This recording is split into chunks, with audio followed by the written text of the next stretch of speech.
Hello, my name is Emma. Can I ask you a question? What is the first thing you say to yourself when you make a mistake? Maybe you say, I'm so stupid. Maybe you think, I always fail. Or maybe you quietly tell yourself, I'm not good enough. I used to say those things to myself almost every day. The strange part was that no one else said them to me. I said them to myself. I believed every word. But one simple change slowly transformed my confidence, my happiness, my relationships, and even the way I learned English. That change was learning the power of positive self-talk. Today, I want to tell you my story. Maybe, by the end of this video, the voice inside your mind will become your biggest supporter instead of your biggest enemy. Let's begin. A few years ago, my life looked normal from the outside. I had a small apartment. I had a job. I had good friends. People often smiled when they saw me. But inside my mind, there was another world. Every morning, before I even got out of bed, I started criticizing myself. You're too slow. You're not attractive. Everyone is better than you. Today will probably be another bad day. I repeated these thoughts so many times that they felt like facts. One Monday morning, I arrived late at work. As soon as I sat down, I accidentally spilled coffee on my desk. Some papers became wet. Nothing serious happened. My manager simply smiled and said, "It's okay, Emma, just clean it up." But inside my mind, another conversation started. You're so careless. Why do you always ruin everything? Everyone must think you're incompetent. The funny thing was that nobody around me seemed upset. Only I was attacking myself. That evening, while walking home, I asked myself a question. If my best friend made the same mistake, would I speak to her this way? The answer came immediately. No. I would never say those cruel words to someone I loved. Then why was I saying them to myself? That question stayed in my heart for many days. A week later, I visited my grandmother. She always had a peaceful smile. Whenever I felt confused, I liked spending time with her. She noticed that something was wrong. She poured me a cup of tea and asked, "Emma, what are you thinking about today?" I told her everything. I told her about my mistakes, my fears, my worries, my constant negative thoughts. She listened quietly. Then she smiled. She pointed to the small garden outside her window. "There are flowers," she said. "There are also weeds.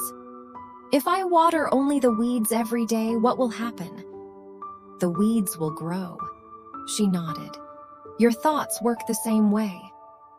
You become stronger where you give your attention." Those words were so simple, but I never forgot them. That night, I decided to try something different. The next morning, I looked into the mirror. It felt uncomfortable. I smiled a little and whispered, "Good morning, Emma. You can handle today." At first, it sounded fake. I didn't believe it. A voice inside my head laughed. "Really? You don't even believe yourself?" For a moment, I almost stopped.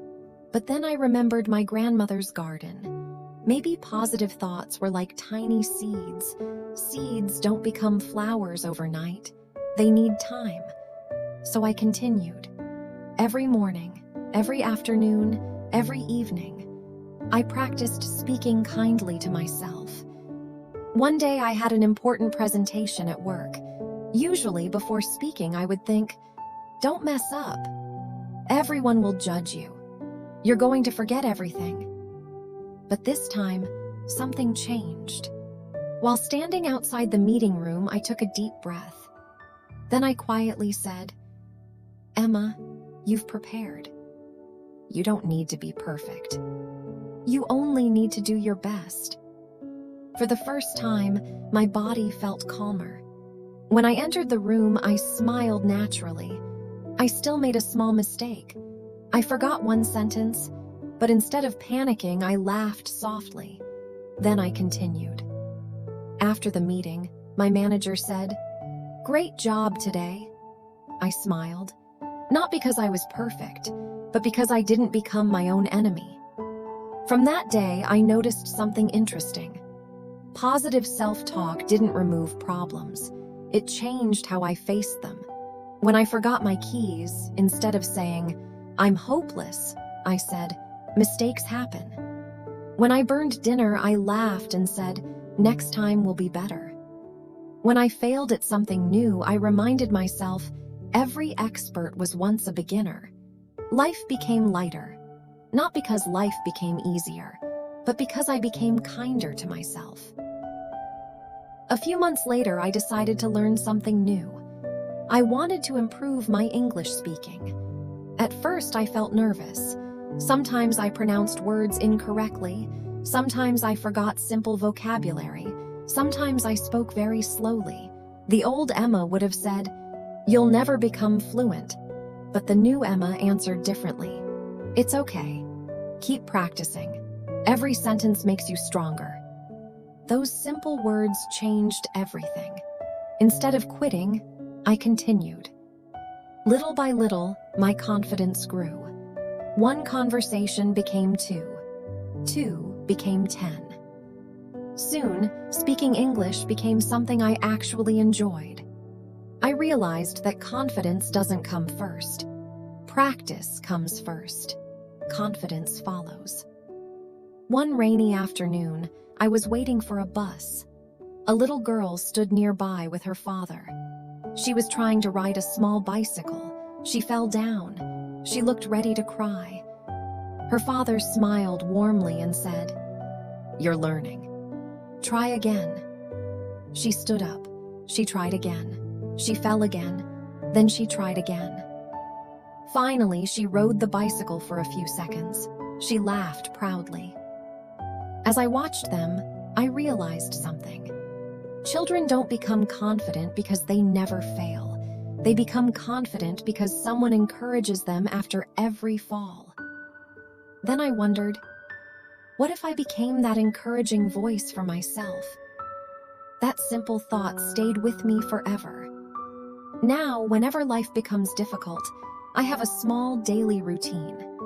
Every morning, before checking my phone, I tell myself 5 simple sentences. I am learning every day. I don't need to be perfect. I can solve today's problems.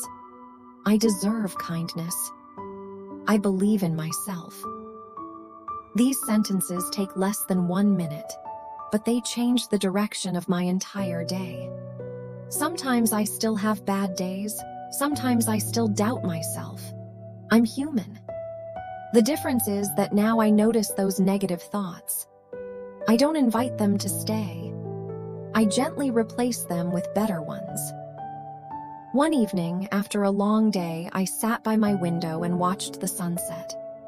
The sky slowly changed from blue to orange, then pink, then purple. I thought about how nature never rushes. The sun doesn't hurry. Flowers don't bloom in one day. Trees don't grow overnight. Everything beautiful takes time. Maybe people are the same. Maybe confidence grows slowly. Maybe healing happens quietly. Maybe success begins with one small sentence we choose to tell ourselves today. That idea filled my heart with peace. Today, my life is still not perfect. I still face challenges. I still make mistakes. I still have fears. But now I also have something powerful. A friend who is always with me. That friend is my own voice. Instead of saying, "You can't," it now says, "You'll figure it out." Instead of saying, "You're failing," it says, "You're growing." Instead of saying, "Give up," it gently whispers, "Take one more step." And many times, that one extra step changes everything. So today I have one small challenge for you. The next time you make a mistake, pause. Listen carefully to the voice inside your mind. Then ask yourself, would I say these words to someone I truly love? If the answer is no, Choose better words. Choose kinder words. Because the person who hears your voice more than anyone else is you. And those words slowly become your future. Thank you so much for listening to my story today. If this story encouraged you, write one positive sentence about yourself in the comments below. It can be as simple as, "I believe in myself," or "I am improving every day." Reading your words may inspire someone else too. If you enjoyed this English listening practice, please like this video, subscribe to the channel, and share it with a friend who is learning English. Every new story helps you improve your listening, vocabulary, pronunciation, and confidence. Keep listening, keep practicing, keep speaking kindly to yourself. And remember, the most important conversation you'll ever have is the one you have with yourself. I'll see you in the next video. Until then, take care, keep smiling, and never stop believing in the power of your own words.